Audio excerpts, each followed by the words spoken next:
শ্রী শ্রী গোপী গীত, যা কেবলমাত্র 19টি শ্লোক, তা আমরা সংক্ষেপে বলা যেতে পারে, এটাকে সার মর্ম কথা বলা যেতে পারে। সেই সার কথা 19টি শ্লোক আমরা মাত্র শ্রবণ করতে চলেছি। শ্রীমদ্ ভাগবত এমনই একটি দিব্য গ্রন্থ, শাস্ত্রেই বলা হয়েছে সর্ব বেদান্ত সারং হি শ্রীমদ্ ভাগবতম ঈশ্বর। সমস্ত বেদান্তের সার হচ্ছে শ্রীমদ্ ভাগবত। এই শ্রীমদ্ ভাগবতের মধ্যে প্রায় 334টি অধ্যায় রয়েছে। তার মধ্যে দশম স্কন্ধের এই যে গোপীগীত নামক যে অধ্যায়, এই গোপীগীতের থেকে উন্নত মানের বা অতি মহিমাযুক্ত কথা সমস্ত বেদ, বেদান্ত, উপনিষদ, পুরাণ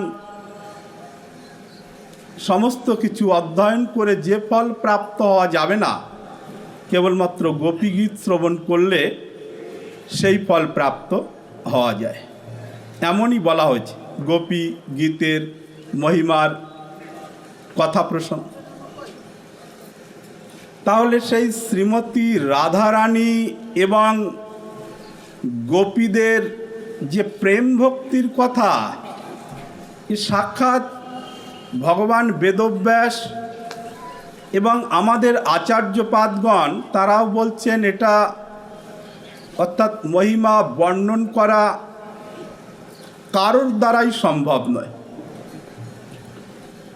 এমনকি স্বয়ং ব্রহ্মাজি, স্বয়ং অনন্তদেব, তারাও ব্রজ দেবীদের কথা, শ্রীমতী রাধারানীর কথা কেউ বর্ণনাই করতে পারেন। তা আমরা তো অতি তুচ্ছ, তথাপি আমরা শ্রবণ করার সাহস করলাম কেন না, রাধারানী তিনি পরম দয়ালু, পরম কৃপাল, তার কৃপা আমরা প্রাপ্ত হব। তার মহিমা বর্ণন করা মানে একটা বাতুলতা। তথাপি রাধারানী তিনি কেমন, আমরা তো ছোট ছোট শিশু, আমাদের অনেক ভুল ভ্রান্তি, অনেক শব্দ হয়তো ঠিক ঠিক বলতেও পাচ্ছি না। তা ভগবানের কাছে, রাধারানীর কাছে কেমন মনে হয়, যেমন ছোট ছোট শিশুরা কথা বলতে পারেন, তোতলা তোতলাভাবে বাবা মা কাকা বলে, অস্ফুট শব্দ, তাতে বাবা মায়ের খুব আনন্দ হয়। তা আমরা ভুল ভ্রান্তি যা কিছুই হোক না কেন, রাধারানী ভাবছেন কিছুই হোক, আমার ছোট শিশু তো বলার জন্য চেষ্টা তো করছে, তিনি আনন্দই পাবে। তা না হলে পূর্ণরূপে গোপীদের শ্রীকৃষ্ণের প্রতি যে প্রেম ভক্তি, এটা এমন কেউ নেই যে তার বর্ণনা করবে। বড় বড় বিভূতিরা তারাও বর্ণনা করতে অক্ষম। কিন্তু যেন তেন প্রকারে যদি কেউ গোপীগীত নিত্য পাঠ করে, শ্রবণ করে, তাহলে অতি অবশ্যই রাধা গোবিন্দের প্রতি তার প্রেম উৎপন্ন হবেই হবে, অনিবার্য। এর থেকে বড় কথা আর কি হতে পারে। তা আমরা কিছু কিছু প্রসঙ্গ এই রকমও আছে যেগুলো এই সভাতে বর্ণনা করা চলে না। আমি সেগুলিকে অনেক কঠিন শব্দ প্রয়োগ করে চলে গিয়েছি। সেগুলো সব জায়গায় সব কিছু কথা বলা সম্ভবপর নয়, কিন্তু সারাংশ কি, এই গোপীদের প্রতি শ্রীকৃষ্ণের যে প্রেম, এটাকে আমরা লক্ষ্য করেছি। কৃষ্ণ বিরহ তারা কোনো প্রকারেই, কোনো অবস্থাতেই তারা সহন করতে পারেন। গোপীরা বলেন আমরা বহুকাল অনাহারে থাকতে পারব, অনেক দুঃখ অনেক কষ্টের মধ্যে থাকলেও আমরা ধৈর্য ধারণ করতে পারব, কিন্তু হে গোবিন্দ তোমার বিরহ আমরা এক তিল সময়ের জন্য, একটি পলকের যে পড়ে এই সময়টাও যেন আমাদের কাছে মৃত্যুবৎ মনে হয়, মৃত্যুর ন্যায় মনে হয়। তা সেই গোপীগণ ভগবান দেখছেন আমার প্রেয়সীরা, তারা আমার অভাবে আমার বিরহে কেমন তাদের ভাবনাটি হয়, দেখে তিনি পর্যন্ত অবাক। আহা, দেখো এই গোপীদের আমার সঙ্গে কোনো প্রকার স্বার্থ নেই, তথাপি এই গোপীরা আমাকে মন প্রাণ সমর্পণ করে তারা আমাকে ছাড়া কিছুই চায় না। শ্রী গোবিন্দ পর্যন্ত বিস্মিত, আশ্চর্যান্বিত। আহা, এই গোপীরা আমাকে এই প্রকার নিষ্কামভাবে উপাসনা করে থাকে। গোপীগণ শ্রীকৃষ্ণ বিরহে তারা মর্মান্তিকভাবে আহত হয়ে যেন প্রাণটা বেরিয়ে যায় এমন পরিস্থিতি। রাধে রাধে, এত কথা বললে হবে না। আর আপনারা প্রত্যেকে কৃপা করে একটু একটু এগিয়ে আসুন, সামান্য সামান্য, তাহলে এদিকে এবং সামনের দিকে সরে আসুন, তাহলে অন্যান্য ভক্তেরাও একটু বসতে পারবেন। রাধে রাধে।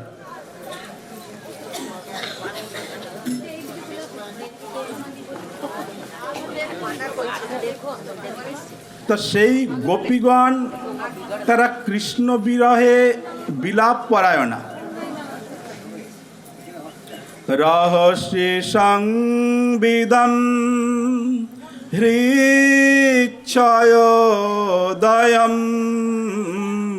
প্রসিতাননম প্রেম বীক্ষণা বহুদূর স্ত্রিয় বীক্ষধামতে মুহূর্তে স্পৃহা মুহ্যতে মনা। গোপীগণ আবার রোদন করতে করতে বলছেন, হে সখে, অর্থাৎ হে সখা, হে বন্ধু, একান্তে তোমার যখন বারংবার দর্শন করতাম তখন মনে হতো আমাদের কত আনন্দ, এই আনন্দ আর বিশ্ব ব্রহ্মাণ্ডে দেখা যায় না। এবং আজ যখন তোমার থেকে আমরা বিয়োগ দশায় উপস্থিত হয়েছি, আমাদের চিত্তটা, আমাদের মনটা, আমাদের প্রাণটা যেন এখনই বেরিয়ে যায়। হে গোবিন্দ, তুমি এইভাবে আমাদেরকে কেন মারতে চাইছো? এর থেকে কত কত বিপদ আপদ, কত অসুর থেকে তুমি আমাদের প্রাণ রক্ষা করেছো। যদি প্রাণ রক্ষা না করতে আমরা অতি সহজভাবে সেই সমস্ত অসুরের কবলে পড়ে আমরা মারা যেতাম, কিন্তু তোমার এই বিরহ, তোমার এই বেদনা, এ তো আমাদের সইতে হতো না। তাই হে সখে, অর্থাৎ হে বন্ধু, তুমি আমাদের দেখা দিয়ে আমাদের প্রাণকে রক্ষা কর। দেখুন, বারংবার গোপীগণ মুক্ত কণ্ঠে রোদন করে করে গোবিন্দ দর্শনের জন্য আকাঙ্ক্ষা করছে।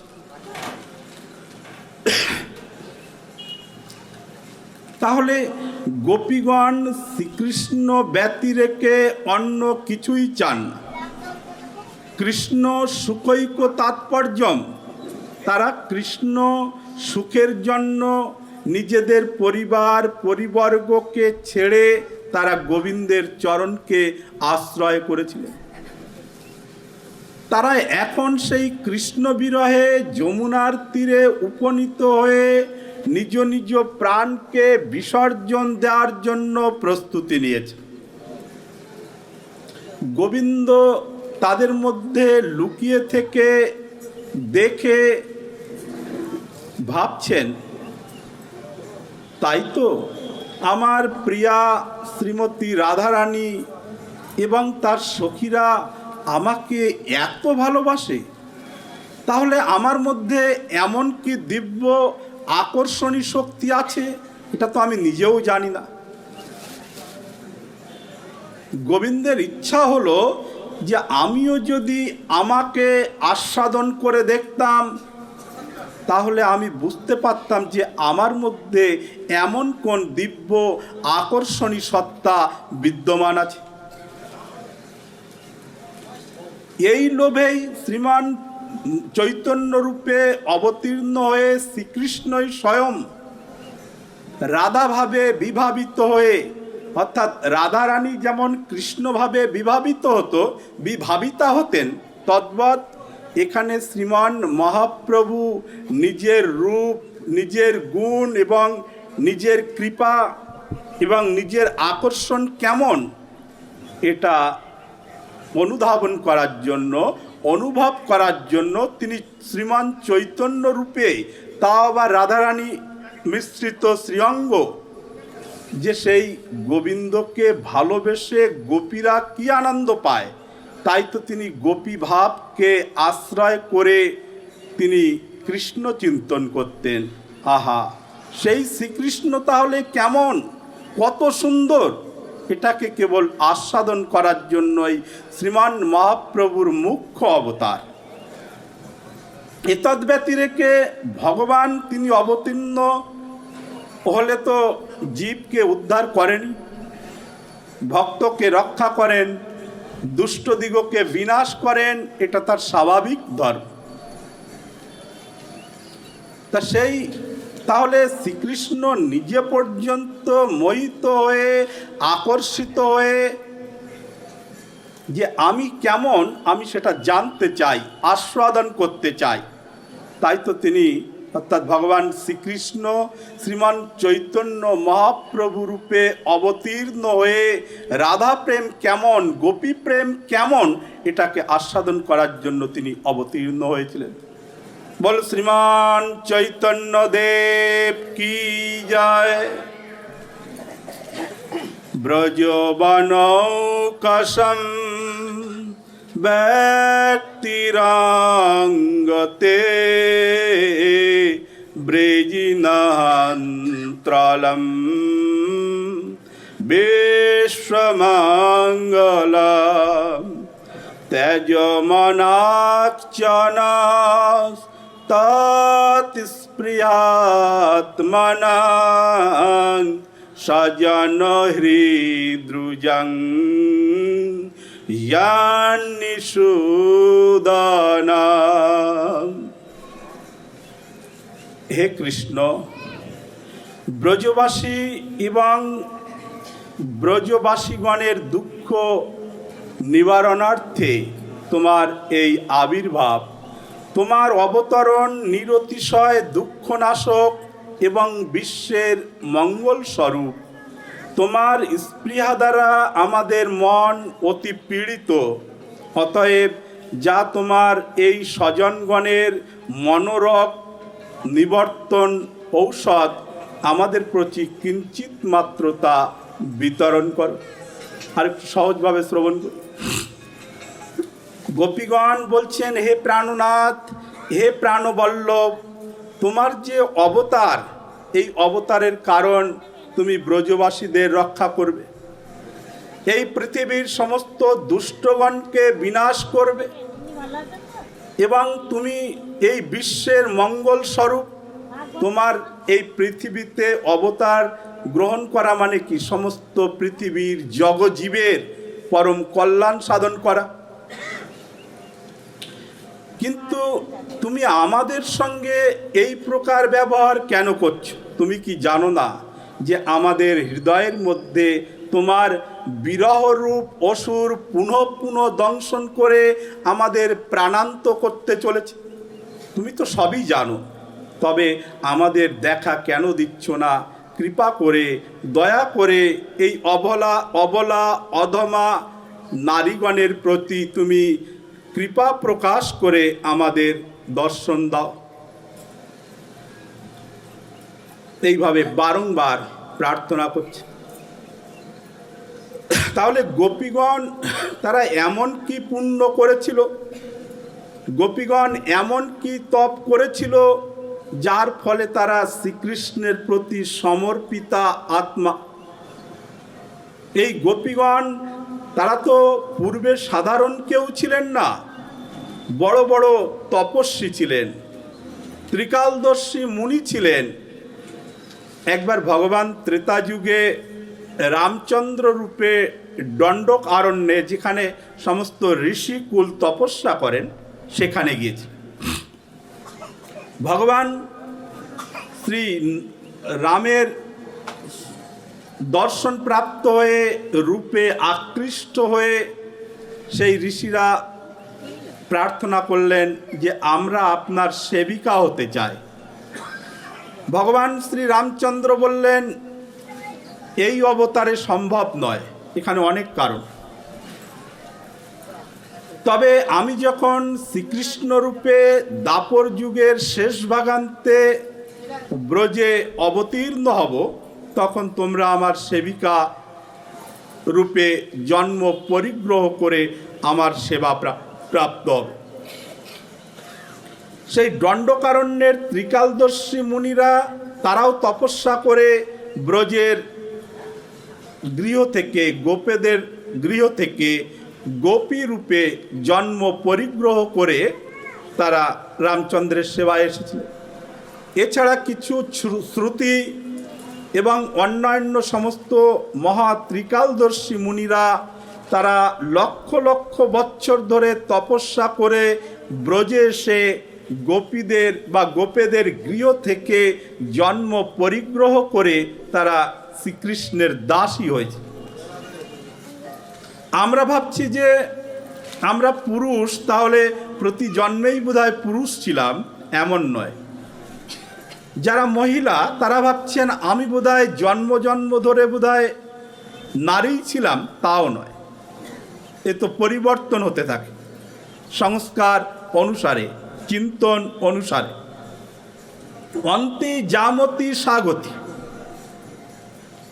মানুষ মৃত্যুর সময় যে যেমন চিন্তা করে সে সেই শরীর প্রাপ্ত হয়ে যায়। ভরত মহারাজ তিনি সমস্ত পৃথিবীর রাজা ছিলেন। এই ভরত মহারাজের নাম থেকে এই দেশের নাম হয়েছিল কি ভারত, ভারতখণ্ড বা ভারতবর্ষ। তার পূর্বের নাম ছিল এটা অজনাভ বর্ষ, ইতিহাস বলছে, প্রাচীন ইতিহাস। এই ভূখণ্ডের, এই ভারতভূমির নাম ছিল অজনাভ বর্ষ। অজ বলে একজন মহা ধার্মিক রাজা ছিলেন। তিনি ধার্মিক দৃষ্টিকোণ দিয়ে এই পৃথিবী পরিচালনা করলে পর এই দেশের নাম অজনাভ বর্ষ রূপে পরিণত হয়ে যায়। কালে কালে ভগবান ঋষভদেবের পুত্র ভরত তিনি যখন ধার্মিক দৃষ্টিকোণ দিয়ে, পরম ধার্মিক রাজা ছিলেন ভরত মহারাজ, তখন এই অজনাভ বর্ষ ভারতবর্ষ নামে উপাধি প্রাপ্ত হলেন। তা এই ভূখণ্ড যে ভরত মহারাজ পরিচালনা করেছিলেন, করতে করতে তিনি সব ছেড়ে চলে গেলেন বনে, অর্থাৎ বানপ্রস্থ, সংসারকে ছেড়ে। তা তিনি শশাগরা পৃথিবীর সম্রাট ছিলেন। তাহলে তাদের ভরত মহারাজের ভোগৈশ্বর্য, মানে ভোগের যে যত প্রকার ঐশ্বর্য হতে পারে, সেই ঐশ্বর্য সাধারণ মানবের তো হতে পারে না। তিনি বিষয় ভোগ করতে করতে একেবারে বিতৃষ্ণা এসে গেল। বিষয় ভোগের কোনো সীমা নেই। আপনি মনে করছেন আমার যদি আরও কিছু অর্থ হতো তাহলে আমি একেবারে চিরশান্তি লাভ করতাম, আমার আর কোনো দুঃখ কষ্ট থাকতো না। এটা মন বলে, কিন্তু আপনার কাছে সেই পর্যাপ্ত মাত্রায় অর্থ এসে উপস্থিত হলে তখন ভাববেন না আমার এই এই জিনিস পরিবর্তন করা দরকার, না আরও অর্থের প্রয়োজন। যাদের কাছে অঢেল অর্থ আছে সেও কিন্তু সুখী নয়, তারও চাহিদা আছে যে কোনো প্রকারে আরও অনেক অর্থ যদি আমার হতো তাহলে আরও সুন্দর হতো, আরও ভালো হতো।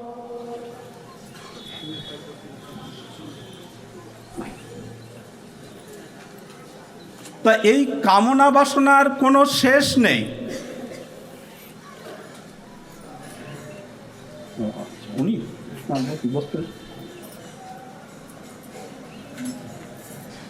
কামনা বাসনার কখনো শেষ হয় না। যে যেমন ব্যক্তি দেখবেন সে ভাবে যে আমার স্ট্যাটাসটা যদি আরেকটু উঁচু হতো তাহলে অনেক সুন্দর হতো, কিন্তু তা হয় না। এই কামনা বাসনার কোনো শেষ নেই। তা ভরত মহারাজ তিনি শশাগরা পৃথিবীর সম্রাট হয়ে বিষয় ভোগ করতে করতে, অত বড় ধার্মিক রাজা বিষয় ভোগ করতে করতে বিতৃষ্ণায়, কিছু বলবেন?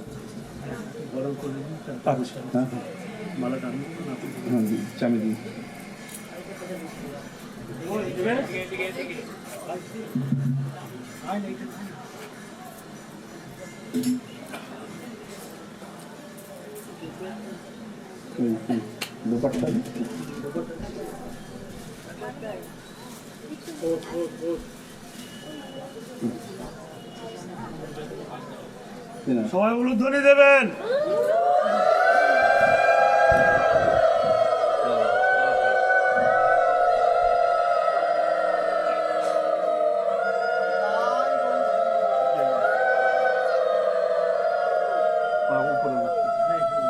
ঠিক আছে।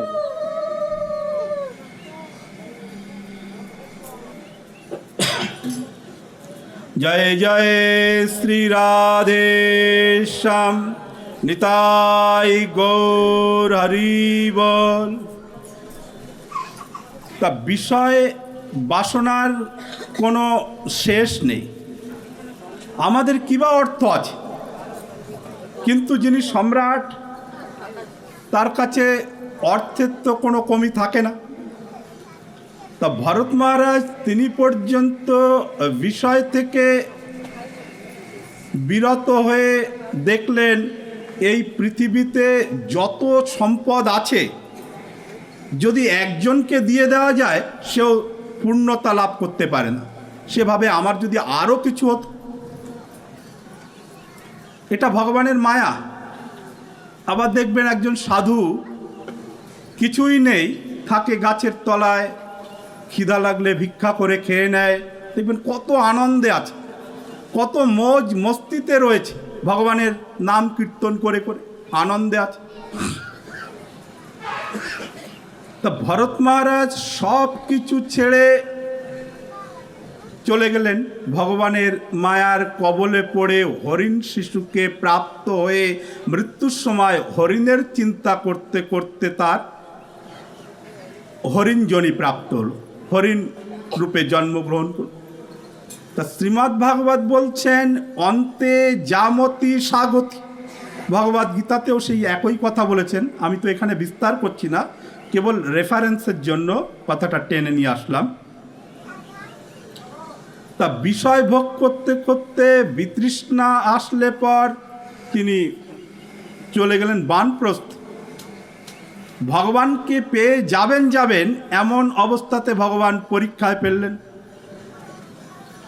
হরিণ শিশুকে চিন্তন করতে করতে হরিণ রূপেই জন্ম পরিগ্রহ করল।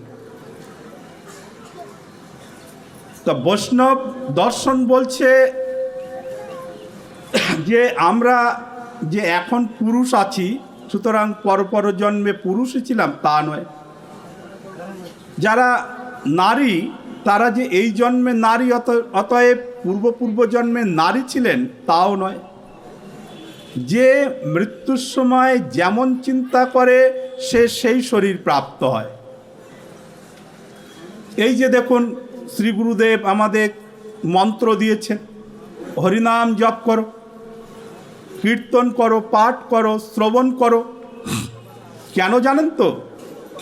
এ কেবলমাত্র মৃত্যুর সময়ে যখন আমাদের মৃত্যুকাল এসে উপস্থিত হবে, তখন মৃত্যুর সময় যাতে ভগবানের চিন্তা করতে পারি। তাহলে তো মৃত্যুর সময় করলেই তো হয়। বলছেন না, এটাকে অভ্যাসে পরিণত করতে হবে। যখন আমাদের প্রাণবায়ুটা বেরোবে, সেই সময়তেও গোবিন্দ চিন্তন করতে হবে, রাধারানীর চিন্তন করতে হবে। এই যে জন্ম জন্ম ধরে অথবা সারা জীবন ধরে অনেক লম্বা সময় ধরে ভগবানের নাম করছে কেন? যে না, যাতে মৃত্যুর সময়ে এই নামটা আমার মুখ থেকে অথবা আমার হৃদয় কন্দরে যেন জপ চলতে থাকে। তাহলেই তো প্রভুকে পাওয়া যাবে। কিন্তু অভ্যাস যোগ, এই যে হরিনাম জপ করা হচ্ছে, এটা মৃত্যুর সময়তেও যাতে হৃদয়ে জাগরিত হয়, কণ্ঠে এসে মুখ দ্বারা নাম করা যায়, তাহলেই তো নামের সার্থকতা। এখন মৃত্যুর সময়তে যদি তার পরিবারকে চিন্তা করে, পুত্রের চিন্তা করে, কন্যার চিন্তা করে, স্বামীর চিন্তা করে, বিষয় চিন্তা করে, তাহলে তার সেইভাবে তার জন্ম হয়ে যাবে। তা এই ব্রজের গোপীগণ তারা প্রত্যেকে ছিলেন ত্রিকালদর্শী মহামুনি, সাধারণ মুনি নয়, যারা ভূত, ভবিষ্যৎ, বর্তমান সব কিছু বলে দিতে পারেন।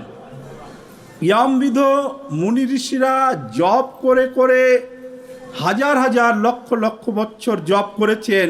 কোনো হয়তো বীজ, তাতে কৃষ্ণ মন্ত্রের বীজ হোক, রাধারানীর মন্ত্রের বীজ হোক, অথবা মহালক্ষ্মীর বীজ হোক, সেই মন্ত্র, সেই বীজ জপ করে করে ভগবানের থেকে বর প্রাপ্ত হয়ে তারাই ব্রজে এসে গোপী হয়ে জন্ম পরিগ্রহ করে গোবিন্দের সেবায় নিয়োজিতা হয়েছে।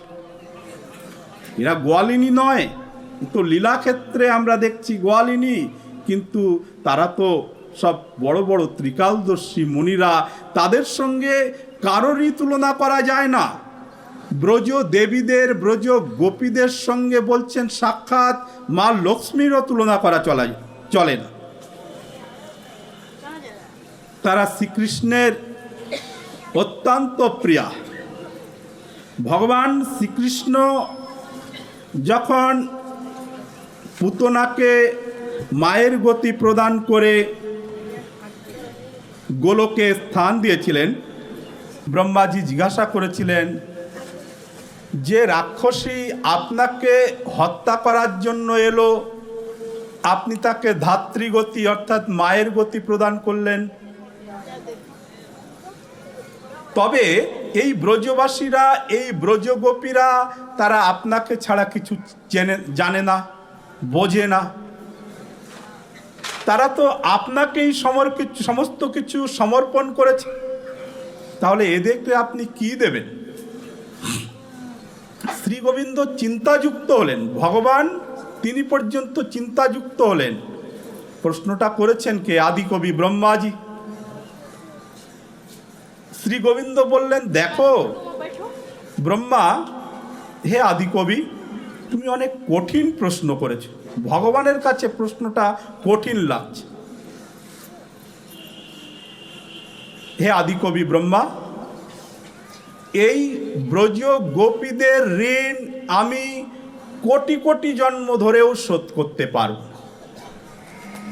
আমি তো তাদের ঋণ থেকে মুক্তই হতে পারবো না। সুতরাং তাদের ঋণে ঋণে আমি তাদের কাছে ঋণী থেকে যেতে চাই। ন পারয়ে অহম, আমি এই রাধারানী, ব্রজ গোপীদের, ব্রজবাসীদের ঋণ কোনো দিনই পরিশোধ করতে পারবো না। ন পারয়ম। ব্রহ্মাজি তিনি প্রথমে তো চিনতেই পারেননি যে ইনিই ভগবান, ইনি সেই পরব্রহ্ম। সমস্ত অপরাধ করার পর বৎস ভগবান শ্রীকৃষ্ণের সখাদের অপহরণ করার পর তখন তিনি জানতে পারলেন ইনি সাক্ষাৎ সেই পরব্রহ্ম স্বরূপ শ্রীকৃষ্ণ। তা ব্রহ্মাজি পর্যন্ত বলেছেন অহভাগ্যম অহভাগ্যম নন্দ গোপ ব্রজৌকসম। এই ব্রজবাসীদের ভাগ্যের কোনো শেষ নেই। অহভাগ্যম অহভাগ্যম, তারা মহাভাগ্যবান মহাভাগ্যবতী, তাদের ভাগ্যের কোনো শেষ নেই, তাদের ভাগ্যের কথা বর্ণনা করা যায় না। এই ব্রজবাসীরা ব্রজগোপীরা তারা শ্রীকৃষ্ণের থেকে শ্রীকৃষ্ণ ব্যতিরেকে অন্য কিছুই আকাঙ্ক্ষা করতেন।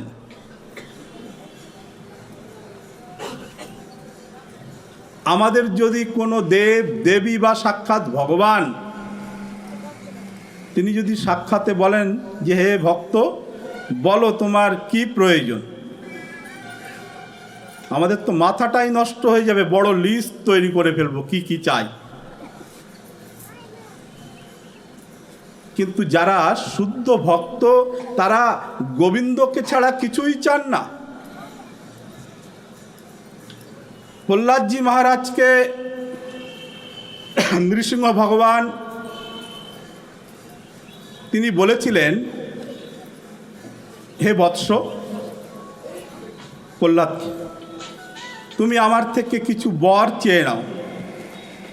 প্রহ্লাদজি বললেন আমি বর কি করব? আপনি যে আমাকে দর্শন দান করেছেন এর থেকে বড় কিছু আর কি পাওয়ার আছে? আপনার ভক্ত আমি, আপনার উপাসক, আপনার দাস আমি। আপনি যে কৃপা করে আমাকে দর্শন দান করেছেন এর থেকে বড় ধরনের বর আর কি হতে পারে? আমি তো এটা বুঝতে পারি না। হে প্রভু, হে ভগবান, আমি কিছুই চাই না। ভগবান কয়েকবার বলল।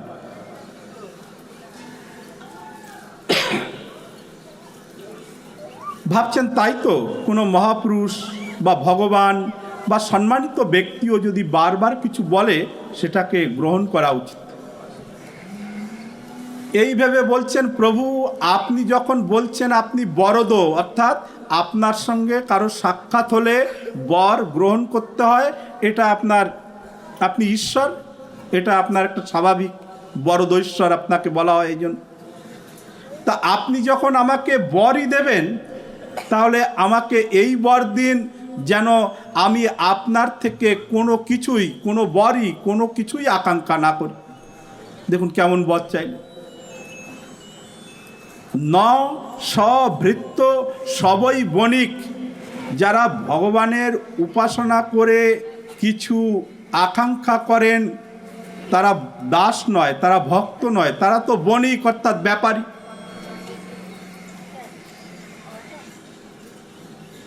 যদিও এটা বলতে অনেক সহজ, কিন্তু ভগবানের ভজনা করতে করতে যখন যখন ক্রমে ক্রমে চিত্ত শুদ্ধি হবে তখন দেখবেন ভগবানের কাছে কিছু চাইতে নেই।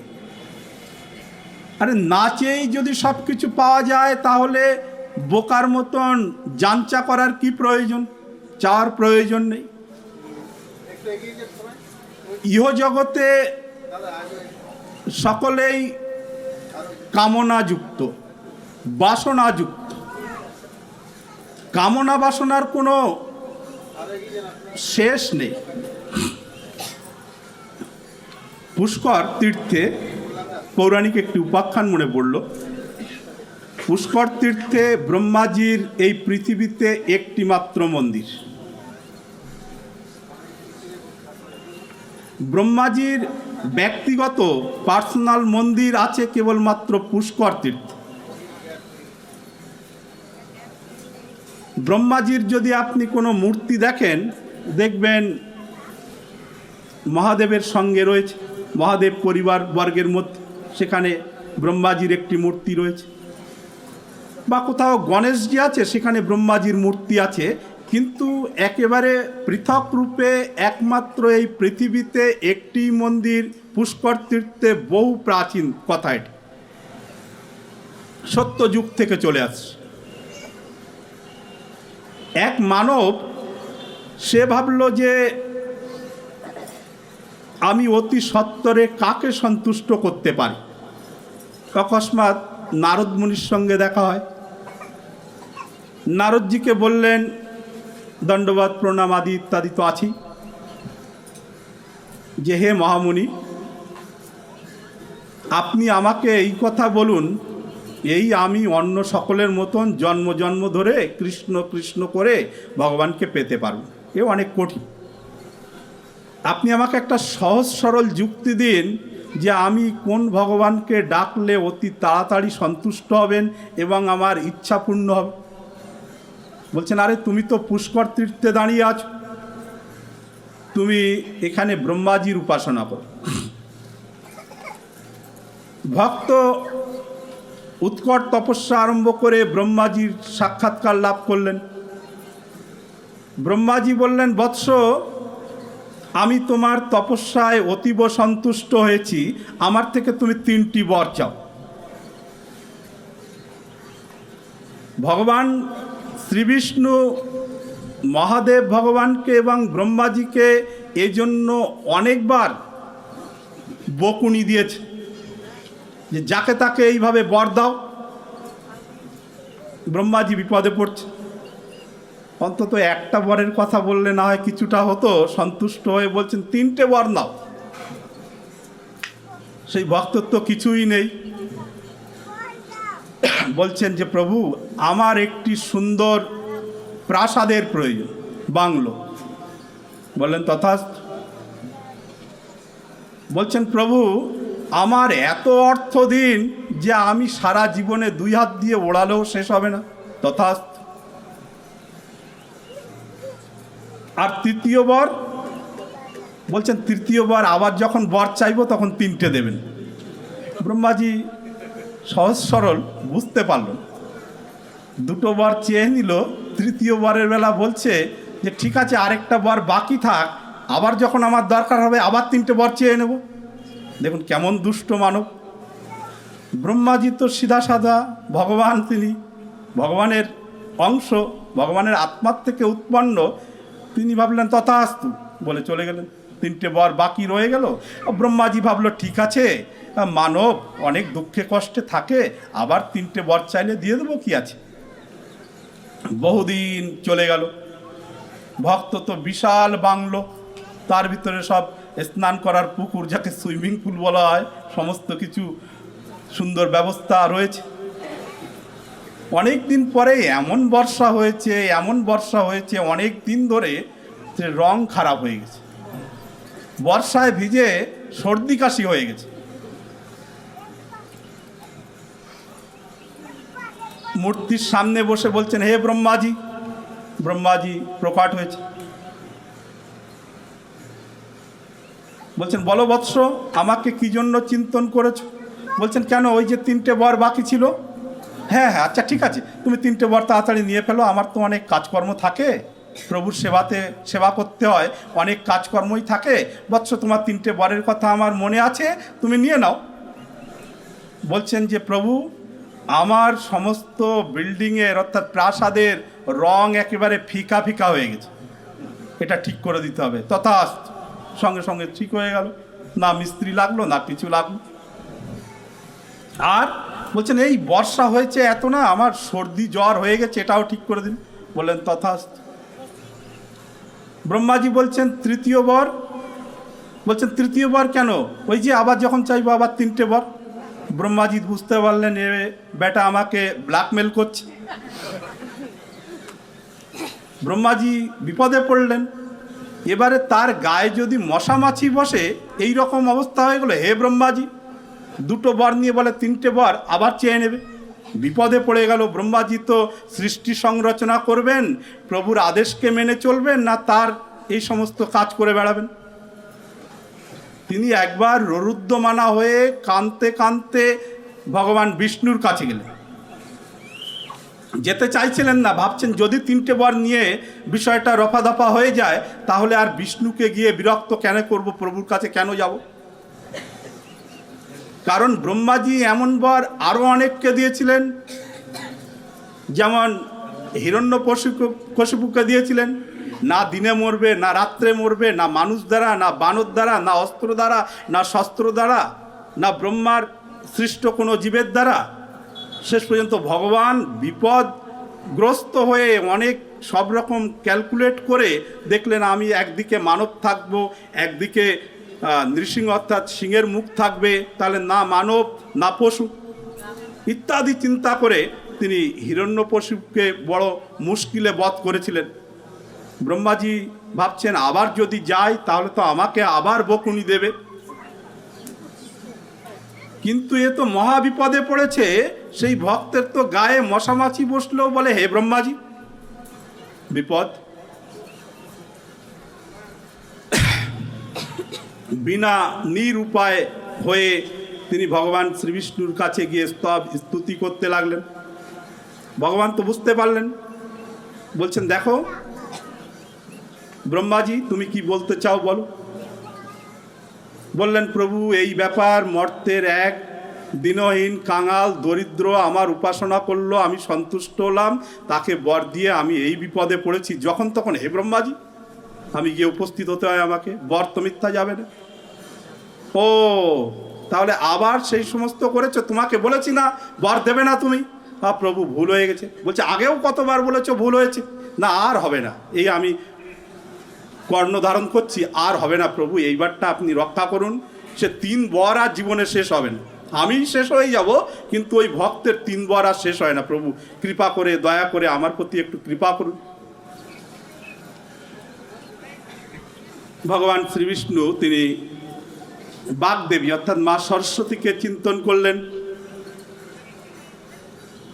ভগবান শ্রীবিষ্ণু বললেন যাও হে বাগদেবী, তুমি ওই ভক্তের জিওয়াতে গিয়ে ভর করো। অকস্মাৎ মা সরস্বতী বলাবেন, নিজে আর বলছেন না। যেমন আপনার রাবণের ভ্রাতা কুম্ভকর্ণ সে শুয়ে থাকত, কিন্তু তার আগে ওই শোয়ার ঘটনা হচ্ছে কি, ভগবানের কাছে তিনি যখন ইন্দ্র আসন চাইতে যাইবেন তখন মুখে জিওয়ার মধ্যে মা সরস্বতী এসে ইন্দ্র আসন আর বলতে পারলো না, বলল নিদ্রা আসন, বললেন তথাস্তু। এখানেও সেই একই রকম করলেন। ভক্ত বলছেন হে ব্রহ্মাজি, মা সরস্বতী বলাবেন। ব্রহ্মাজি প্রকট হয়েছেন, বলছেন ভক্ত বলো কি বলতে চাও। বলছেন কেন ওই যে 3 বর, ওই 3 বরের আজ আমি রফাদফা করেই ছাড়ব। ব্রহ্মাজি ভাবলেন তাহলে তো মন্ত্র কাজ করেছে, তাহলে তো ভগবান বিষ্ণু কাজ করছেন আমার। ব্রহ্মাজি তো একেবারে হাত জোড় করে বলছেন হ্যাঁ হ্যাঁ বৎস তুমি 3 বর আজ নিয়েই নাও, তাহলে তুমিও ফ্রি আর আমিও ফ্রি। প্রথমবার ব্রহ্মাজিকে বল, প্রথমবার আপনি এই দিন আমার এই যত বিষয় বৈভব সম্পদ আছে সব নষ্ট হয়ে যাক। বলেন তথাস্তু, 2 হাত তুলে, অন্যদিন তো 1 হাত তুলতেন, আজকে বলেন তথাস্তু। তারপরে বলছেন আমার সমস্ত বিষয় বুদ্ধি এবং এই সংসারের প্রতি মোহ মায়া মমতা এগুলো আপনি নষ্ট করে দিন। দ্বিতীয়বার তথাস্তু, বৎস তোর অনেক মঙ্গল হোক, অনেক কল্যাণ হোক। তৃতীয়বার ব্রহ্মাজি ভাবছেন কি জানি মন্ত্র কাজ করছে কিনা কি জানি, আবার যদি বলে 3 বর, তো বলছেন না আমার মধ্যে এমন বৈরাগ্য আপনি কৃপা করে দিন যাতে আমি বনে গিয়ে গোবিন্দের উপাসনা করে গোবিন্দকে লাভ করতে পারি। বলেন তথাস্তু। তা ভগবানের কৃপা হলে দেখুন বুদ্ধিও পরিবর্তন হয়ে যায়। তা এইও জগতের মানবেরা কেমন, তারা যদি ভগবানকে 2-4টে ফল এনেও দেয় তাহলে তার জন্য কত রকম প্রার্থনা, আমার এই বিপদ থেকে মুক্ত করো, আমার এই ব্যবসায় লাভবান করাও, আমার কন্যার সৎপাত্রত্ব হোক, আমার পুত্রের ভালো জায়গার থেকে সম্বন্ধ আসুক ইত্যাদি। কিন্তু আসল কথা হচ্ছে এত এত প্রসঙ্গ বলার মূল কারণ হচ্ছে কি, যে ভগবানের কাছে কিছু চাইতেন। আর যদি না চেয়েই অনেক কিছু পাওয়া যায় তাহলে চাওয়ার কি প্রয়োজন আছে? ন সভৃত্য সবই বণিক, প্রহ্লাদ মহারাজ বলেছেন। তা এই ব্রজের গোপীগণ তারা শ্রীকৃষ্ণকে ব্যতিরেকে বিশ্ব ব্রহ্মাণ্ডের যত যত সম্পদ বৈভব আছে তাদের তো সেদিকে কোনোদিনই দৃষ্টি যেতেই পারে না। তারা কেবলমাত্র গোবিন্দকে চায়, তারা কেবলমাত্র শ্রীকৃষ্ণকে চায়, এতদ ব্যতিরেকে তারা আর কিছুই চায় না। তা সেই গোপীগণ শ্রীকৃষ্ণ বিরহে কত রকমভাবে, কত প্রকারভাবে মনের কত বেদনা উদ্গীর্ণ করে, অর্থাৎ এই গোপীগীতের মাধ্যম থেকে বলছেন, প্রভু আমাদের সব অপরাধ ক্ষমা করে তুমি আমাদের একবারের জন্য দেখা দাও, আমাদের প্রাণটা বেরিয়ে যায়। হে প্রাণনাথ, হে প্রাণবল্লভ, আমরা যদি অন্তর্দশাতে অন্তর্সত্তাতে গিয়ে উপস্থিত হই তাহলে তুমি আর আমাদের বাঁচাতেই পারবে না। তুমি কৃপা করে দয়া করে আমাদের দর্শন দাও। রোদন করছে অন্তিম শ্লোক, যত্তে সুজাত চরণাম্বুরুহম স্তনেষু ভীতাশনৈ প্রিয় দধিময়ী কর্কশেষু তেনাটবি মটসি তদ্ব্যত তেন কিংসিত পূর্বা দেবীর ভ্রমতি ভীর্ভ বদায়ুষম না। হে প্রিয়, হে প্রাণনাথ, হে প্রাণবল্লভ, তোমার ওই অতি সুকোমল চরণ তুমি আমাদের বক্ষে ধীরে ধীরে স্থাপনা করে আমাদের হৃদয়ের তাপকে বিদূরিত করে দাও, আমাদের প্রাণকে তুমি রক্ষা করো, এই প্রার্থনাই করি। তা তখন গোবিন্দ পর্যন্ত বিস্মিত হলেন যে এই ব্রজের গোপীগণ তারা আমাকে এইভাবে এমনভাবে তারা চায়। তাদের তো গোবিন্দের সঙ্গে গোপীদের যে প্রেম, এ তো একেবারে জাম্বু নদহেম, অতি শুদ্ধ, অতি পবিত্র। তাদের কোনো চাওয়া পাওয়া নেই, অশুল্ক দাসিকা, শ্রী গোবিন্দের নিঃশুল্ক দাসী, বিনা মূল্যের দাসী, বিনা বেতনের দাসী। অথচ তারা কেবল শ্রী গোবিন্দ ব্যতিরেকে অন্য কিছুই আশা আকাঙ্ক্ষা করে না। গোবিন্দের কৃপা হলো, দয়া হলো, আহা আমার ভক্ত আমার জন্য কেমনভাবে বিলাপ করছে, কেমনভাবে রোদন করছে, তাদের প্রাণটা যেন বেরিয়ে যায়। গোবিন্দ তো তিনি কোথাও যাননি, শ্রী গোবিন্দ তিনি তাদেরকে ছেড়ে কোথাও যাননি। তিনি দেখছিলেন যে গোপীদের সেই হাবভাব, শ্রীমতী রাধারানীর সেই হাবভাব। গোবিন্দ আর থাকতে পারলেন, তিনিও পর্যন্ত রোদন করছেন, ভাবছেন দেখো দেখো আমি এই গোপীদের সঙ্গে কপটতাই করেছি বটে, আমি তাদেরকে দুঃখ দিয়েছি। গোপীগণ তখন বিলাপ করছেন, মুক্ত কণ্ঠে রোদন করছেন, আর অতি গভীর যে যমুনা তাতে প্রাণ বিসর্জন দেবেন এমন উপক্রম করে তারা যখন কৃষ্ণ দর্শন ও লালসা, কৃষ্ণকে দর্শন করার যেই লালসা নিয়ে তারা মুক্ত কণ্ঠে গলা ছেড়ে তারা রোদন করছে, অনন্ত গোপীরা। তখন ভগবান তিনিও আর স্থির থাকতে পারলেন না। তিনি কি করলেন? ইতি গোপ্য প্রগায়ন্ত প্রলম্পন্তস্য চিত্রধা রুরুদু সুস্বরম রাজন কৃষ্ণ দর্শন লালসা। হে রাজন, সেই গোপীগণ শ্রীকৃষ্ণকে দর্শন করার লালসায় যখন উন্মুক্ত কণ্ঠে বিলাপ পরায়ণা হয়ে রোদন পরায়ণা হয়ে যমুনার অতি গভীর এবং ভীষণ স্রোতস্বিনী নদী যমুনাতে যখন প্রাণ বিসর্জন দেবেন তখন শ্রী গোবিন্দ তিনিও রোদন করতে করতে তাদের মধ্যে প্রকট হচ্ছেন। তাসামাবিরভুচ্ছৌরি স্ময়মান মুখাম্বুজঃ পীতাম্বর দ্রহস্রগ্বি সাক্ষান মন্মথ। তাসাম মানে তাহাদের মধ্য থেকে ছৌরি অর্থাৎ ভগবান শ্রীকৃষ্ণ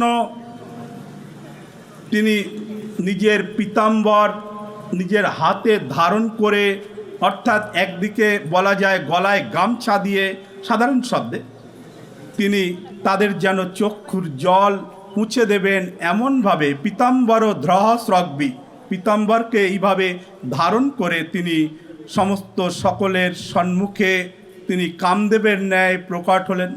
বলো ভক্তবৎসল ভগবান কি যায়, বলো রাসবিহারী লাল কি যায়, বলো রাধা রানী কি যায়, অনন্ত কোটি গোপী বৃন্দ কি যায়, জয় জয় শ্রী রাধে শ্যাম নিতাই গৌর হরি বল।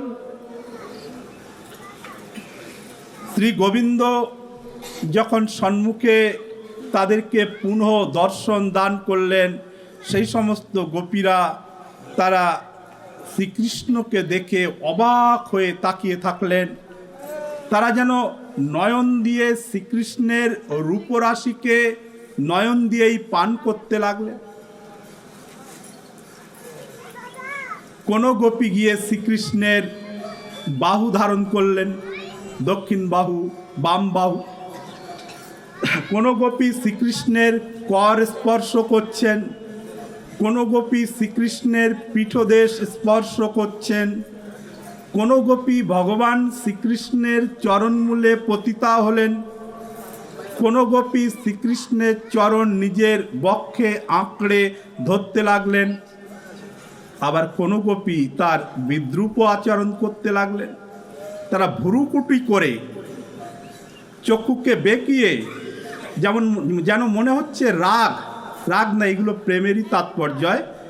একেবারে ঠোঁটটাকে দাঁত দিয়ে কামড়ে ধরে শ্রীকৃষ্ণের দিকে তাকিয়ে বলছেন মনে মনে, এই কৃষ্ণের কোনো বিশ্বাস নেই, এই যে আবার যদি আমাদের ছেড়ে যায়, তাই রাগ হচ্ছে। নিজের ঠোঁটটা দাঁত দিয়ে কামড়ে ধরে বলছেন খুব দুষ্ট, খুব কপট। আবার কোনো গোপী শ্রীকৃষ্ণের রূপরাশি দর্শন করে ভূমিতে উপবিষ্টা হয়ে চক্ষু বন্ধ করে দিলেন। কেন? সেই গোপী ভাবছে এই শ্রীকৃষ্ণ যদি কোথাও লুকিয়ে পড়ে, অন্তর্হিত হয়, তাহলে আবার কষ্ট হবে। তাই সম্পূর্ণ রূপরাশির সাক্ষাতে দর্শন করে চক্ষু দিয়ে পান করে হৃদয়ের মধ্যে চিন্তন করতে করতে চক্ষু বন্ধ করে মাটিতে বসে তিনি গোবিন্দের ধ্যান করছেন। অদ্ভুত দৃশ্য দেখুন, শ্রীকৃষ্ণের প্রতি তাদের কেমন প্রেম ছিল। যে সমস্ত গোপীরা শ্রীকৃষ্ণের চরণ প্রান্তে আসতে পারেনি, নিজেদের গৃহকর্তার দ্বারা অবরুদ্ধ হয়ে গৃহে বসেছিল, তারা শ্রীকৃষ্ণ চিন্তন করতে করতে মনকে শ্রীকৃষ্ণের চরণে লাগিয়ে নিজের প্রাণকে পর্যন্ত ছেড়ে দিয়েছে। তাহলে এমন ভক্ত গোপীদের ন্যায়, রাধারানীর ন্যায় এত বড় ভক্ত বিশ্ব ব্রহ্মাণ্ডে কোথাও নেই, না আছে কোনো শাস্ত্রে, না দেখা যায় কোনো লোকে। শ্রী উদ্ধবজি মহারাজ তা বারংবার ব্যক্ত করেছে। গোপীদের প্রেম, গোপীদের ভালোবাসা, গোপীদের প্রীতি এ বর্ণনা করা যায় না। দার্শনিক আচার্য শ্রীমৎ জীব গোস্বামী এবং শ্রীল সনাতন গোস্বামী পাদ পর্যন্ত বলেছেন তাদের কাছে প্রার্থনা করে, রাধারানীর কাছে প্রার্থনা করে যে তোমার রূপের বর্ণনা হয় না। তথাপি কেবলমাত্র প্রয়াস করছি যদি কিছুটা বলতে পারি। হে রাধে, তুমি আমায় ক্ষমা করে দিও, তুমি আমার ধৃষ্টতাকে ক্ষমা করে দিও, আমি অবোধ বালক তোমার কথা বলতে চাইছি। শ্রী শুকমুনি তিনি তো রাধা প্রেমে মাতোয়ারা হয়ে যান। শ্রী শুকমুনি তিনি ব্রহ্মের ধ্যান করতেন, কিন্তু তিনি যখন দেখলেন সেই ব্রহ্মই সাকার রূপে মূর্তিমন্ত হয়ে শ্রীকৃষ্ণ রূপে বিদ্যমান, তখন তিনি আকৃষ্ট হয়ে সেই ব্রহ্মের ধ্যান ছেড়ে তিনি কৃষ্ণ ভক্ত হলেন, রাধারানীর ভক্ত হয়েছে। শ্রী শুকদেব গোস্বামীপাদ শ্রীমদ্ ভাগবতে কোথাও রাধা শব্দটি উল্লেখ করেন, গোপী শব্দ প্রয়োগ করেছেন। কেন? না, পরীক্ষিত মহারাজের আয়ুকাল ছিল মাত্র 7 দিন, কেবলমাত্র 7 দিন। তা 7 দিনের মাঝে যদি শুকমুনি একবার ভুলক্রমে বলে ফেলেন হে রাধে, তাহলে দেখা যাবে তিনি 6 মাসের জন্য ধ্যানস্থ হয়ে তিনি অন্তর্দশায় উপস্থিত হয়ে যাবে। তাহলে তো পরীক্ষিত মহারাজের অকল্যাণ হয়ে যাবে। তাই তিনি নিজেকে সম্বরণ করে রাধা শব্দটি সরাসরি উল্লেখ করেন। এই গোপীভাবের উপাসনা শ্রী শুকমুনি তিনিও করতেন। তা আমরা এই কয়েকদিন যাবৎ এই গোপীগণের কথা শ্রবণ করলাম, কেবলমাত্র 18টি শ্লোক, যাকে বলা যায় ফুল বিস্তারিত বলা যায় না। এটা মানে সার কথাগুলিকে বলা হয়েছে। আবার কিছু কিছু জায়গায় যেটা সর্বত্র বর্ণন করা অনুচিত, সেই জায়গাগুলোকে আমি কঠিন শব্দ দ্বারা বেরিয়ে গিয়েছি। তা এই গোপীগীত শ্রবণ করলে কৃষ্ণ ভক্তি হবেই হবে, এটা সুনিশ্চিত। সমস্ত শাস্ত্রকারগণ এই কথা বর্ণনা করেছে। আমরা এই সংসারে থেকে শ্রীকৃষ্ণের উপাসনা করতে গেলে আমরা বলি আমাদের তো অনেক অসুবিধা, কিন্তু যারা প্রকৃত কৃষ্ণ ভক্ত সব অসুবিধার মাধ্যম থেকেই তারা শ্রীকৃষ্ণের উপাসনা করে। দেখুন, মাতা কুন্তী তিনি যত যত বিপদ আপদের মধ্যে ছিলেন, এত বিপদ আপদের মধ্যে আমরা কেউ নই। আমাদের এক মাতাজি বোধহয় গতদিনই বলছিলেন মাতা কুন্তী, তাহলে মাতা কুন্তীর যে সুনির্মল চরিত্র, এবং উনি যত ঊর্ধ্বের ভক্ত ছিলেন, যত যত সতীদের চরিত্র দেখা যায়, মাতা কুন্তীর ন্যায় শ্রীকৃষ্ণ ভক্ত সমর্পিত আত্মা বিরল। তা আমরা একটু তা শ্রবণ করি। মাতা কুন্তীর জন্ম হলো মথুরাতে।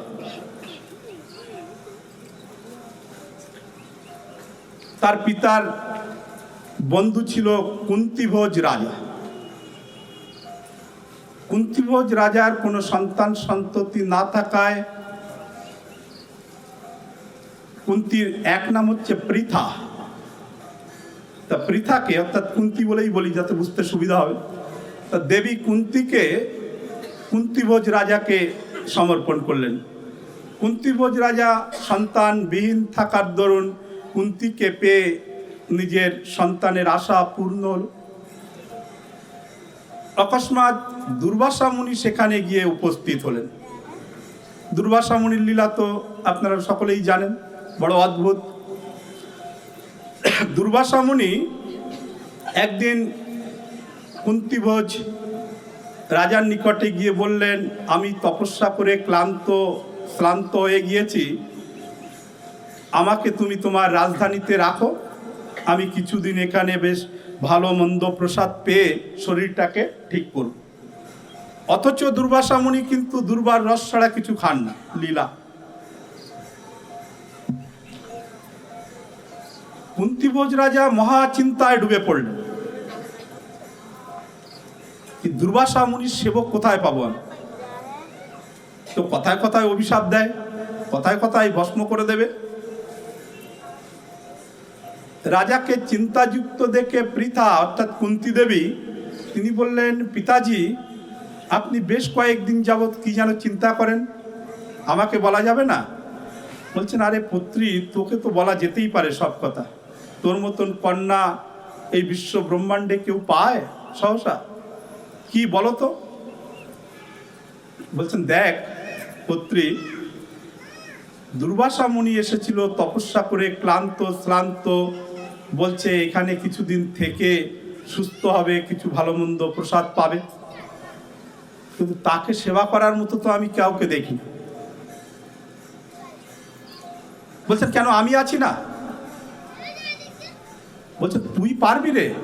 বলছেন, হ্যাঁ গো, আমার প্রতি তোমার ভরসা নেই? বলছেন, না, ভরসা তো আছে। বলছেন, আমি বাবার সেবা করব। কুন্তিভোজ রাজা তিনি জানতেন যে পৃথার মধ্যে ধৈর্য, শৌর্য এবং অনেক অনেক অলৌকিক গুণ তার মধ্যে ছিল। রাজকুমারী কুন্তি দেবী তিনি বললেন, বাবার সেবা আমি করব।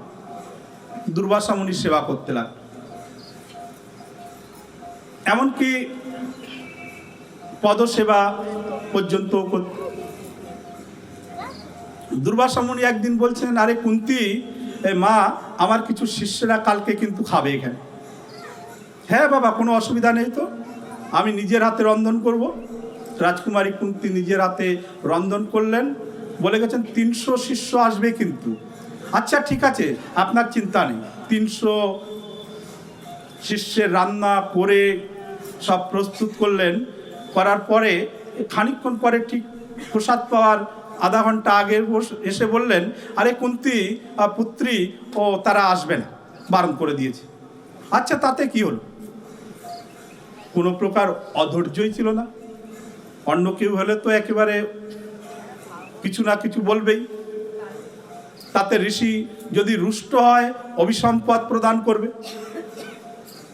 আবার কখনো বলতেন, আমি কালকে প্রসাদ পাবো না। অকস্মাৎ খাওয়ার প্রসাদ পাওয়ার পূর্ব মুহূর্তে এসে বললেন, আরে কুন্তি, আমার সঙ্গে তো 250-300 জন ভক্ত শিষ্য চলে এসছে, তারা তো খাবে তো এখানে কিছু। বাবা কোনো অসুবিধা নেই, আমি এখনই করে দিচ্ছি। কিরকম ধৈর্যশীলা। আবার কোনোদিন বললেন, আজকে আমি কিছুই খাবো না, যা আছে নিয়ে এসো। সমস্ত শরীরে লাগিয়ে ফেললেন। যেমন গ্রন্থে আছে পুরাণে, আমি তেমনই বলছি। দুর্বাসা ঋষি চিন্তা করে দেখলেন, কুন্তির তো কোনো বিরক্ত নেই। একদিন বলছেন যে, পুত্রী, আমি তোর সেবাতে অনেক অনেক সন্তুষ্ট হয়েছি। তুই আমার থেকে এক অলৌকিক বর প্রার্থনা কর। সব প্রভুর ইচ্ছায় হচ্ছে এগুলো। দেবী কুন্তি বললেন, বাবা আমি কি বর চাইবো? আমার তো সব কিছু আছে, আমি রাজকুমারী, আপনি তো জানেনই আমার সব কিছু আছে। তা আমার তো চাওয়ার কিছু নেই। আপনি আমার প্রতি এই সন্তুষ্ট থাকলেই, এটাই তো চাওয়ার পাওয়া, এটাই ঠিক থাকবে, আপনি সন্তুষ্ট থাকেন। বলছেন, না, তোকে আমি একটা কিছু না দিলে না আমার মনটা ভালো লাগছে না, তোকে অনেক পরীক্ষা করেছি। পুত্রী, তুই কোনো একটা বর আমার থেকে চা। কুন্তি চিন্তা করে করে করে করে আর কিছু না ভেবে পেরে বলছে, আচ্ছা আমি যদি কোনো দেবতাকে চিন্তন করি, সেই দেবতা তিনি কি আমার সম্মুখে প্রকট হবেন? বলছেন, হ্যাঁ, আমার কাছে মন্ত্র আছে। তুই পুত্রী যে দেবতার চিন্তন করে এই মন্ত্র জপ করবি, তৎক্ষণাৎ তাকে প্রকট হতেই হবে। আমার মন্ত্রের এমন প্রভাব।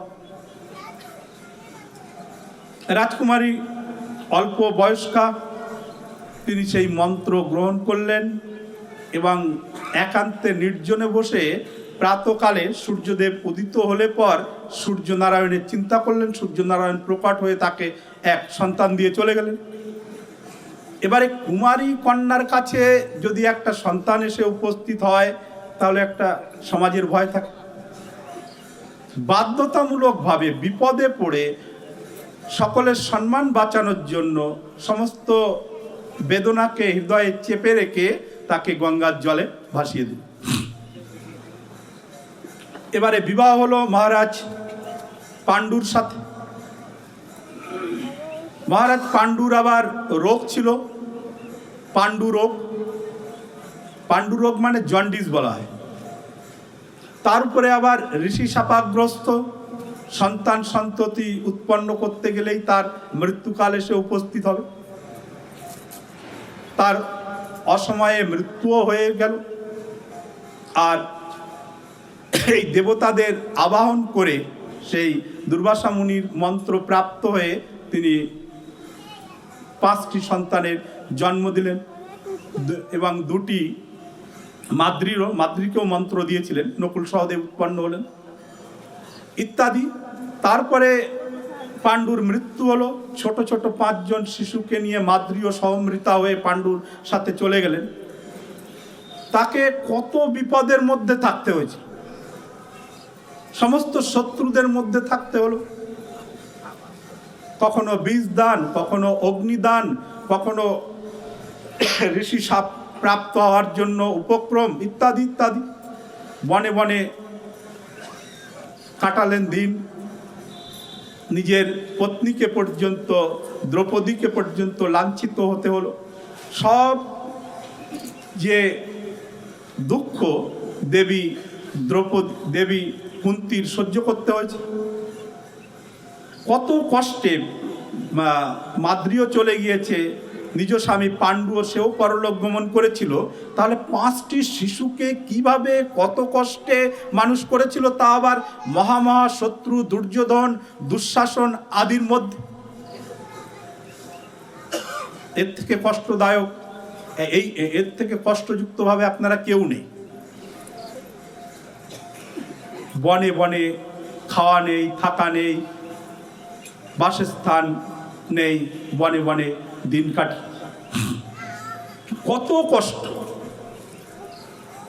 তথাপি গোবিন্দ চিন্তন থেকে তিনি বিরত হননি, এটাই মুখ্য কথা। যখন যখন বিপদে পড়তেন তিনি গোবিন্দের শরণাপন্না ছিলেন, গোবিন্দ রক্ষা করতেন। একটি সাধারণ বাংলা শব্দে বলে না, রাখে হরি মারে কে। কুন্তী সমস্ত কিছু যখন ফিরে পেলেন, অতি সংক্ষেপে বলছি, আমরা পাঠের বিরাম দেবো আজ, এবং আমাদের কীর্তনীয় বাবা এসছেন, আপনাদের কীর্তন শ্রবণ করাবেন। সমস্ত কিছু ফিরে পেলেন। ভগবান শ্রীকৃষ্ণের কৃপাতে এই যত যত দুর্মদ অসুরগণকে শ্রীকৃষ্ণ বধ করেছিলেন, কিন্তু পাণ্ডবদের তার যশ প্রদান করেছে। ভগবান শ্রীকৃষ্ণ যদি পাণ্ডবদের সঙ্গে যুক্ত না থাকতেন, তাহলে এক দুর্যোধন এত শক্তিশালী যে তাতে ভীম আদি সকলকেই সে নিঃশেষ করে দিতে পারত। কিন্তু শ্রীকৃষ্ণ থাকার জন্য তাদের কেউ কোনো প্রকার অনিষ্ট করতে পারে।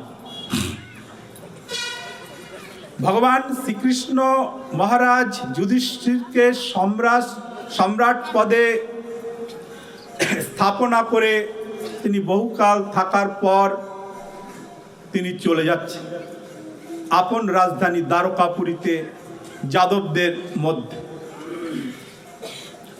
সমস্ত হস্তিনাপুরবাসীগণের যে বিরহ, যে দুঃখ নেমে এলো, যা বর্ণনা করা যায় না। তারা শ্রীকৃষ্ণগত প্রাণ, পাণ্ডবরা, দেবী দ্রৌপদী, মাতা কুন্তী আদি আদি।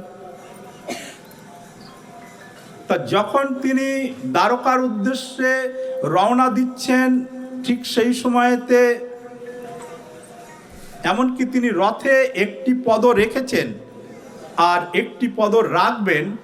অকস্মাৎ এক দেবী, এক নারী বিলাপ পরায়ণা হয়ে দেবী উত্তরা ব্রহ্ম তেজে নিজের গর্ভকে বিনষ্ট যাতে না হয় সেজন্য তিনি ছুটে ছুটে আসছেন। পাহি পাহি মহাযোগিন দেবদেব জগৎপতে নন্নম তদভয়ম পশ্যে যত্র মৃত্যু পরস্পরম।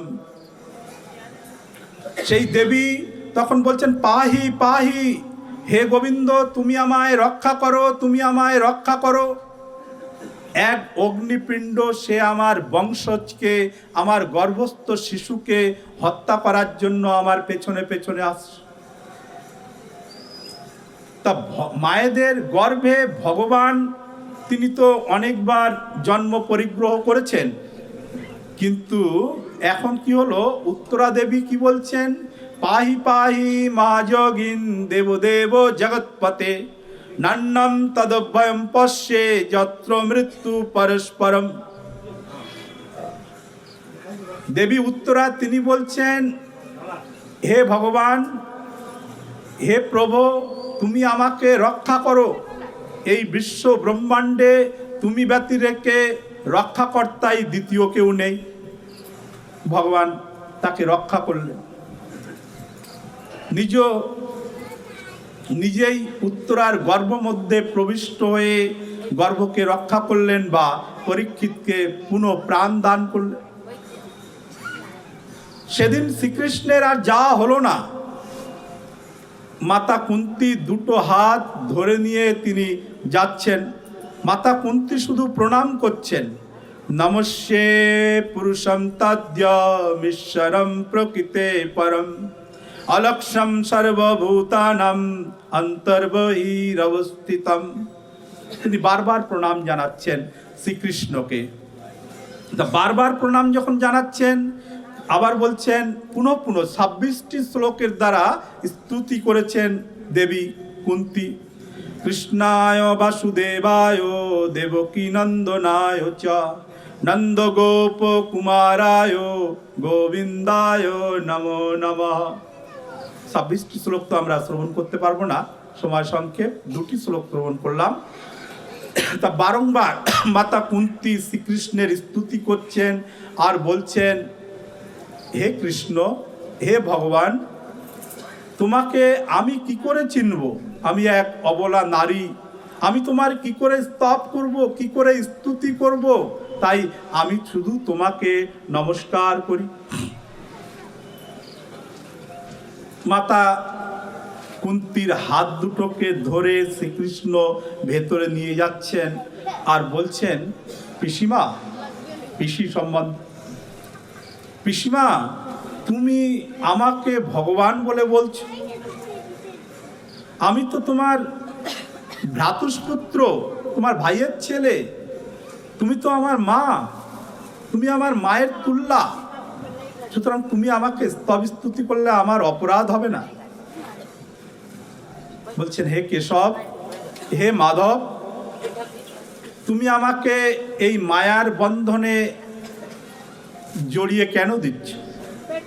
আমি তোমার কৃপায় এবং তোমার ভক্তদের কৃপায় এটা জানি যে তুমি আমাদের কুলে অবতীর্ণ হয়েছ, কিন্তু তুমি সাক্ষাৎ শ্রীমান নারায়ণ, তুমি সাক্ষাৎ ভগবান।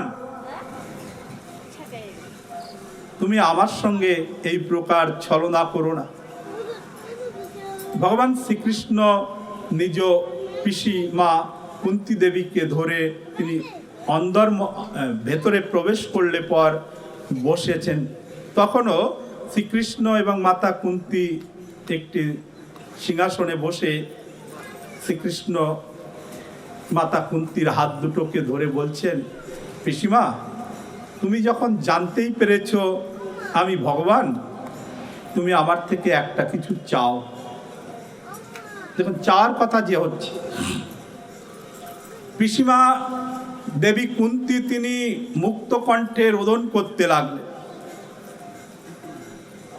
বলছেন, হে গোবিন্দ, হে মাধব, হে কেশব, আমার যখন কেউ ছিল না, আমি যখন বিপদে বনে বনে শত্রুদের মধ্যে কতভাবে লাঞ্ছিত হতাম, আমার 5টি পুত্রই মারা যেত, তুমি সেই বিপদের সময় আমাকে এসে রক্ষা করেছো, আমাকে দর্শন দিয়েছো, আমাকে সান্ত্বনা দিয়েছো। আজ যুধিষ্ঠিরকে তুমি রাজ মুকুট পরিয়েছো এবং সমস্ত যোদ্ধাদের তুমি নিহত করে আমার পুত্রদের যশ প্রদান করেছো। আজ আমি সব কিছু ফিরে পেয়েছি, তার পরিবর্তে তোমাকে আমি হারাতে বসেছি। এখন আমার সব হয়েছে, তাই তুমি চলে যাচ্ছ। তুমি যদি আমাকে বরই দেবে, তাহলে তুমি আমাকে এই বর দাও, বিপদঃ সন্তুতা শস্যৎ তত্র তত্র জগদ্গুরো ভবত দর্শনম সৎ সদ অপুনর্ভব দর্শনম। বিপদঃ সন্তু, আমি যখন বিপদের মধ্যে ছিলাম, মহা দুঃখের মধ্যে ছিলাম, আমি তোমায় চিন্তন করতাম, তুমি এসে আমাকে রক্ষা করেছো, আমার পুত্রদের রক্ষা করেছো। আজ আমি সব কিছু ফিরে পেয়েছি, নিষ্কণ্টক রাজ্য পেয়েছি, তুমি যুধিষ্ঠিরকে সম্রাট পদে অধিষ্ঠিত করেছো, আর এখন তুমি আমাকে ছেড়ে চলে যাচ্ছ। তাহলে তুমি যখন আমাকে বরই দেবে, তাহলে তুমি আমাকে এই বর দাও, আমি যতবারই জন্মগ্রহণ করব, যেন আমি প্রতিটি পদে পদে প্রতিটি মুহূর্তে মুহূর্তে বিপদের মধ্যে থাকি। তুমি আমাকে বিপদ দাও। ভক্ত কেমন চিন্তা করা যায়, তাদের মনের ভাবকে চিন্তা করা যায়। কেন? তারা কেবলমাত্র গোবিন্দ দর্শন চান, প্রভুকেই চান। আমার এই রাজপাট বিষয় বৈভব কিছুই চাই না। তুমি আমাকে আবার যদি জন্ম দাও, প্রতি জন্মেই আমাকে দুঃখে রেখো, আমাকে বিপদে রেখো, তাহলে আমি তোমায় ডাকলে তৎক্ষণাৎ তুমি আমার কাছে আসবে, এই বর দাও। ভগবানের ভাণ্ডারে তো এই বিপদ আপদ থাকতে পারে না। ভগবান ঈষৎ হেসে পিসিমায়ের মস্তকে হাত বুলিয়ে দিয়ে, মা যেমন মাতা এবং পুত্রের যে বাৎসল্যতা, সেই প্রকার বাৎসল্যতা প্রদর্শন করিয়ে পিতামহ ভীষ্মদেবের অন্ত্যেষ্টি ক্রিয়া করে তিনি চলে গেলেন। অর্জুনও সাথে চলে গেলেন। তিনি যখন ফিরে এলেন, অনেক বিস্তারিত বর্ণনা, তো মাসের পর মাস বললেও শেষ হবে না, আমি জাস্ট দিগদর্শন করাচ্ছি। যখন ফিরে এলেন অর্জুন, অর্জুনের মুখ থেকে যখন মাতা কুন্তী শ্রবণ করলেন যে শ্রীকৃষ্ণ এই পৃথিবী ছেড়ে নিজ স্বধাম গোলকে চলে গিয়েছেন, এই কথাটা যখন শ্রবণ করলেন, মাতা কুন্তী আবার সেটাকে আবার জিজ্ঞাসা করলেন, আরে অর্জুন, তুই কি বলছিস? আবার বল, আমাদের কেশব কি নেই? আমাদের মাধব কি আর নেই? বলছেন, না মা, মাধব আমাদেরকে ছেড়ে চলে গিয়েছে, সাথে সাথে আমাদের সব শক্তিও চলে গিয়েছে। আমার সেই পরাক্রম, আমি যে অনেক বড় যোদ্ধা, আমি যে পৃথিবীর সর্বশ্রেষ্ঠ ধনুর্ধর, আমি এই বাণটাও আমার স্কন্ধে রাখতে পারছি না। আমি এখন বুঝতে পারছি আমাদের যত শক্তি, যত প্রভাব, যত বৈভব, এ তো শ্রীকৃষ্ণের দেওয়া ছিল। মাতা কুন্তী বলছেন, তাহলে মাধব আর নেই, মাধব আর নেই, মাধব চলে গিয়েছে, এই মর্তভূমি ছেড়ে, এই মর্তলোক ছেড়ে স্বধামে চলে গিয়েছে। তৎক্ষণাৎ দেবী কুন্তী মাটিতে আসন করে বসে সঙ্গে সঙ্গে মনকে গোবিন্দের চরণ চিন্তা করতে করতে কয়েক নিমেষেই, মানে সঙ্গে সঙ্গেই নিজের প্রাণকে ত্যাগ করে ভগবত লোকে চলে গেলেন। তাহলে কেমন ভক্ত এনারা? বল দেবী কুন্তী মাইয়া কি যায়, বল ভক্ত বৎসল ভগবান কি যায়। তাহলে ভক্ত কেমন হতে পারে? তারা শ্রীকৃষ্ণকে ছাড়া কিছুই চায় না, কিছুই আকাঙ্ক্ষা করে না। ভক্ত কেবলমাত্র ভগবানকেই চায়। ভগবানকে পেলে সমস্ত কিছু পাওয়া হয়ে যায়। পৃথিবীতে, বিশ্ব ব্রহ্মাণ্ডে এমন কোনো বস্তু নেই যে পাওয়া বাকি থাকে যদি গোবিন্দকে কেউ পেয়ে যায়। তা সমস্ত ভক্তেরই অভিলাষ বা অভিলাষা থাকবে কি, যে না, আমি যাতে প্রভুর চরণ প্রাপ্ত হতে পারি, আমি যাতে প্রভুর ধাম প্রাপ্ত হতে পারি। ঠিক আছে, অল্প অল্প করে হোক। গৃহে বা বনেতে থাকো, হাগৌরাঙ্গ বলে ডাকে। বলছেন আপনাকে গৃহ ত্যাগ করে বনে যেতে হবে না, আপনি গৃহেই থাকুন, বনেই থাকুন, যেখানেই থাকুন, মহাপ্রভুর নাম করুন, মহাপ্রভু উপদিষ্ট হরিনাম করুন, তাহলেই দেখবেন আপনার চির শান্তি, চির আকাঙ্ক্ষা আপনার পূর্ণ হয়ে যাবে। বিষয় ভোগ করতে করতে মানুষ কোনোদিন বিষয় থেকে বিরত হতে পারে। শাস্ত্র বলছেন এই পৃথিবীতে কোটি কোটি মানব, বলছে সম্পূর্ণ এই পৃথিবীটা কেবল একটি ব্যক্তিকে যদি বলা হয় তুমি নিয়ে ভোগ করো, তাহলে তার কাছে আরো কিছু নতুন আশা কামনা উৎপন্ন হয়ে যাবে। তাহলে পরিষ্কার বোঝা যাচ্ছে কি আশার কোনো অন্ত নেই, আশার কোনো শেষ নেই। আশাই পরমম দুঃখম নৈরাশ্যম পরমম সুখম। আশা একটা দুঃখের কারণ। যারা দেখবেন স্বল্পেতে সন্তুষ্ট, তারা দেখবেন সর্বদাই খুশি, সর্বদাই আনন্দিত। আর যিনি অতৃপ্ত, কামনা বাসনা গ্রসিত, তাকে বহু বহু কিছু দিয়ে দিলেও তার শান্তি আসতে পারে না। আরে আপনার যদি বহু কিছু থাকে, বহু বিত্ত, বহু সম্পদ আদি থাকে, অথচ মনে শান্তি নেই, তাহলে কি লাভ? মনের শান্তি প্রয়োজন। তা সেই মনের শান্তি আসবে কোথা থেকে? এই শ্রীকৃষ্ণ ভজন করতে করতে, হরিকথা শ্রবণ করতে করতেই চিরশান্তি লাভ করা যেতে পারে। এই পৃথিবীতে আমরা এসেছি আমার আমার করে আমরা পাগল হয়ে যাচ্ছি, কিন্তু একদিন আমাদের প্রত্যেককেই সব কিছু ছেড়ে চলে যেতে হবে, এটা অতি ধ্রুবসত্য কথা, আমরা প্রত্যেকেই জানি, কিন্তু সেটা আমরা কার্যে পরিণত করতে পারি না। তা ভগবান তিনি আমাদের প্রতি সর্বদাই কৃপা বর্ষণ করছেন, কিন্তু আমরা কৃপাকে গ্রহণ করতে পারছি না, এটাই আমাদের পরম দুঃখ, চরম দুঃখ। যে যেমন পরিস্থিতিতে থাকুক না কেন, তাকে ঈশ্বরের উপাসনা করা একান্ত কর্তব্য।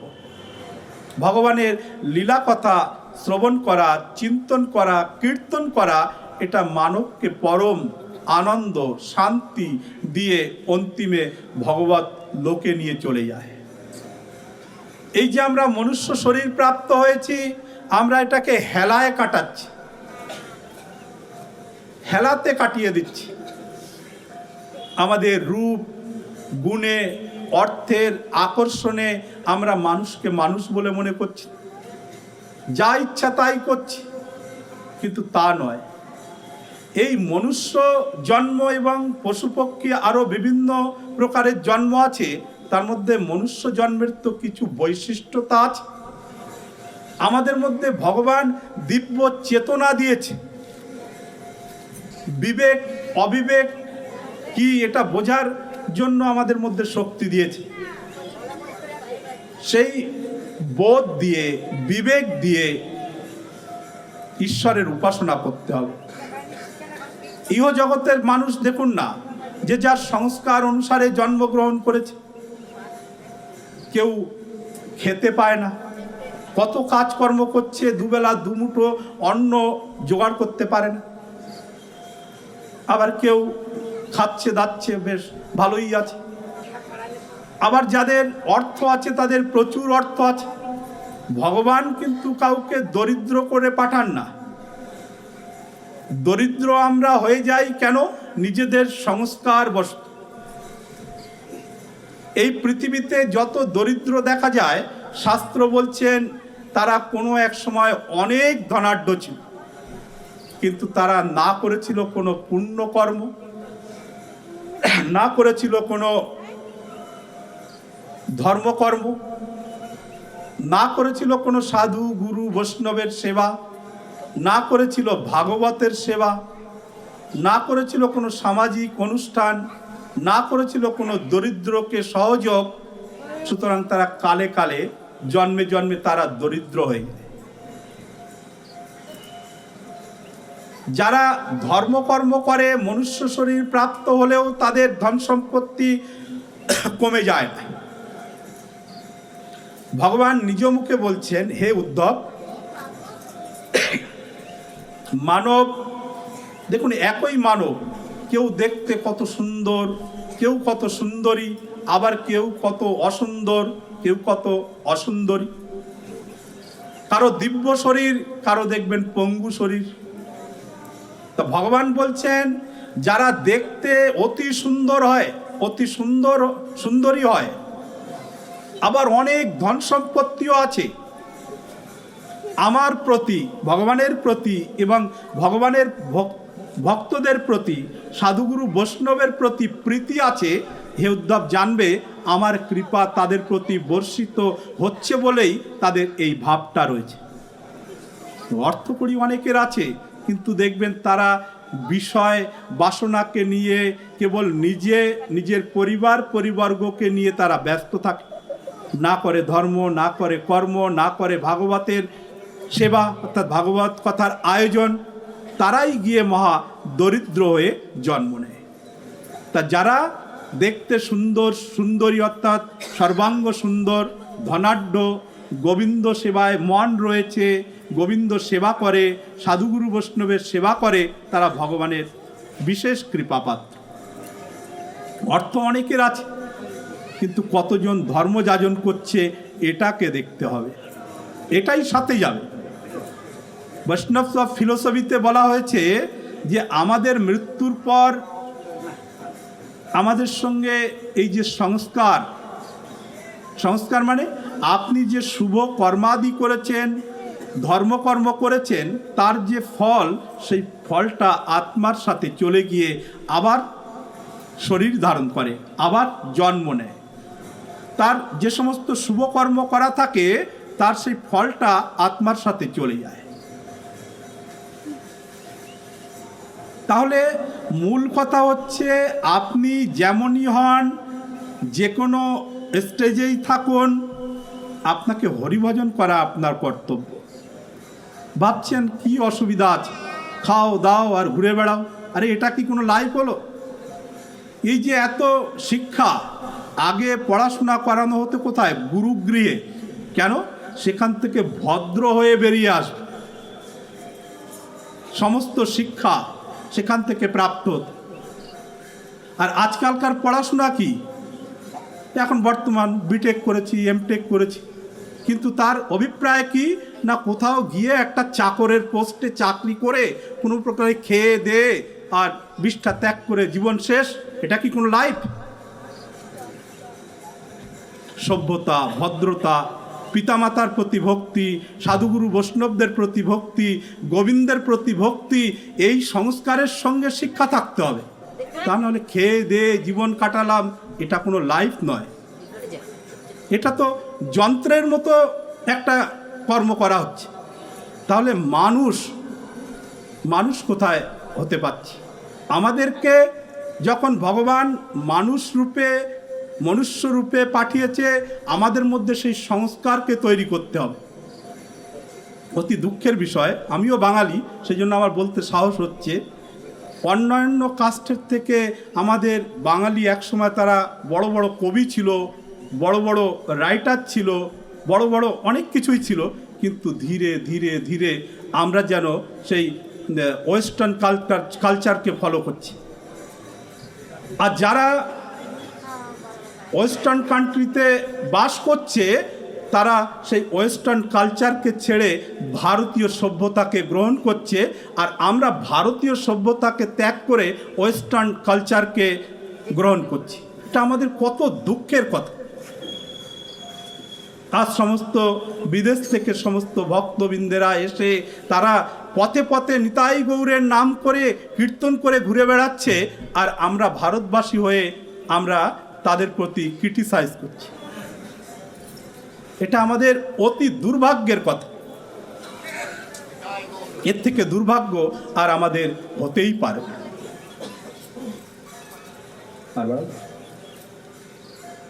সাড়ে 8টা। সুতরাং বিরাম দেবো পাঠ